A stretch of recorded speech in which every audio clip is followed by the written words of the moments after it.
36% of government employees are thinking about quitting this year. A recent report surveyed over 1,000 government workers to identify retention issues. Let's find out why. Most government jobs come with a decent wage, a pension, and other benefits. So why would anyone want to actually leave these jobs? One of the main reasons is due to the return to work policies. For over the last 2 years, government employees have largely been working from home. So what this meant is we had to create our own home offices. A lot of times we adjusted our routines, came up with different habits, such as who's picking up the kids, when are the kids being dropped off, when am I going to do exercise, when do I have time for my family, my friends, my hobbies. Everything was altered, and this was because of the pandemic. Employees became accustomed to having the extra time, to not having to worry about a commute. And now, a lot of us are being ordered back into the office. This can be a morale destroyer. And speaking of morale, how's that going? Well, 44% felt stressed, 42% felt burnt out, and 39% felt anxious. Now, this could be the case in any job, but I believe this is because of the shift.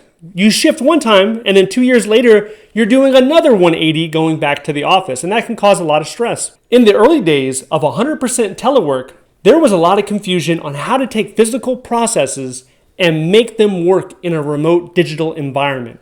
For instance, when I was working at a federal agency, we still used pen and paper with sticky notes, and I would have to take packets of paper, run down the stairs, go across the street, have someone sign it, and then run back, go up the stairs in order to put it into a folder and have it into someone's queue by the next day. We did this for concurrence, for review, and for approval. Our team had to create these new processes. We had to become familiarized with programs we never used before.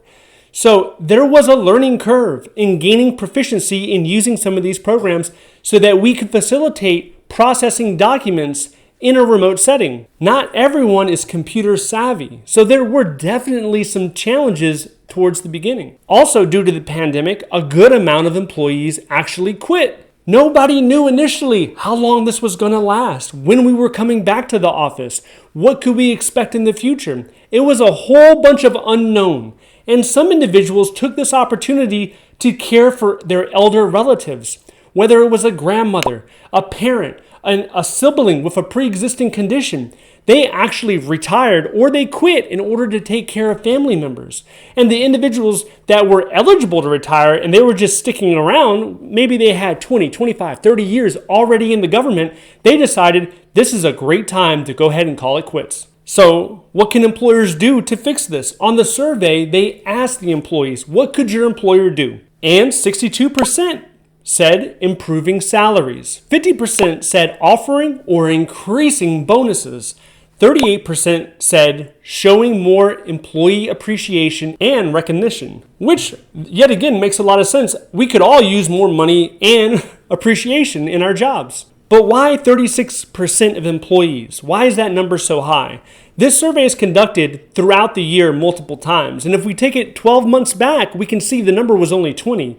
So in 12 months, that number increased 16%. We are witnessing that steady, slow increase of workers wanting to leave their job. The survey was actually designed more to determine how the recent pandemic has impacted government employees. But who were these government employees? What did they actually look like? I decided to dig a little deeper into the demographics to see exactly who was asked what questions. About half were married. Most were between the ages of 40 and 59 years old. And most have been working there between 1 and 5 years. And I will link the survey below in case you're interested in reading more about it. This could end up being an opportunity. A lot of people are looking for that first government job in order to start building some experience. The stat that was the most surprising to me is the 1 to 5 years. I figured most of these employees would be the ones that were later on in their career, the ones that were actually retirement eligible. Most organizations are not eligible the first few years that you're working. You're not going to be fully vested into a pension. So I envisioned somebody with 20, 25, maybe 30 years of experience, but that turned out not to be the case. Also, it's worth noting that these government employees, they were not federal. They were mainly local government and state government. And while these lower level government positions and also private sector positions have been experiencing a decline in the workers as far as wanting to quit, the federal government has less than a 1% quit rate every month this year. If you are interested in employment with the federal government, check out the course link below. Interestingly enough, over the last 6 years, the federal government has the lowest turnover rate in any industry. Why is this? Two clear reasons: job satisfaction and benefits. You are actually working towards a pension, insurance, paid time off, job stability, and depending on where you are at in your life right now, that could mean a lot. That can mean a lot not just for you, but your family. Now, many of us have heard about the benefits of a federal government job, but did you know that there are also some perks that are not well known? If you want to know the perks of a federal government job, then I want you to watch this video next. If you like this video and would like to see more videos like it, please click like and subscribe. Thank you for watching, and I'll see you in the next one.